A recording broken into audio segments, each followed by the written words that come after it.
So you get yourself a Rokform case with the V3 technology, and you can mount it to your car, a tripod, bicycle, and now a motorcycle. Very cool and handy stuff.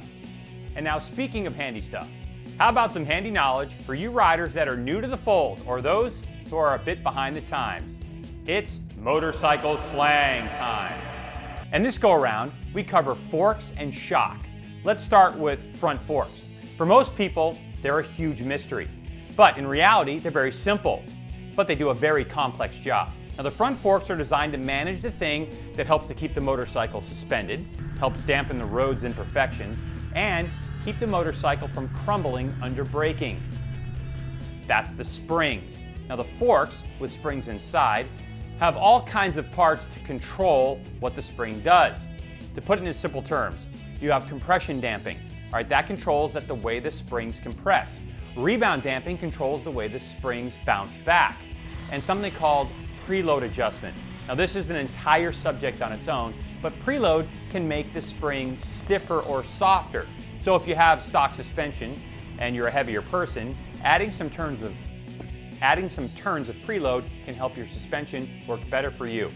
Now to the back of the bike, the shock or rear shock. I mean, forks are up front and the shock is in the back, but sometimes we denote that anyway. I don't know why.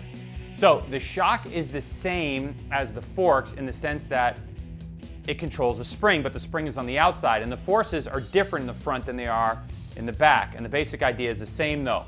All the stuff in and around the shock is designed to control that spring, whether it's straight up and down, going to full lean angle, or full lean. You want to control that spring to keep the tire in contact with the surface you're rolling over. Adding constantly changing surfaces and jumps to dirt bikes and ATVs, and you have a complex puzzle to put together. So there you have it. Suspension is controlling the springs. And by the way, don't be afraid to make changes. Try something. What you do is you just count, okay? So you make an adjustment, turn it in or turn it out, count the amount of turns going one way or the clicks, write it down, and then make that adjustment. That way you can always go back to your baseline. Don't be scared, make an adjustment to your suspension. If you have any questions about that or anything else in the show, you know you can email me, show@gregsgaragetv.com. Well, that's all the stuff we have for this show. I hope you enjoyed it. Thanks to Craig at Two Brothers for spending some time with us, and the good folks at Texas Roadhouse in Shively, Kentucky, and of course Suzuki for giving us the KindQuad to mess around on. Follow me on Twitter @GregWhite. Our Facebook page is facebook.com/GregsGarageTV, Instagram @GregsGarage.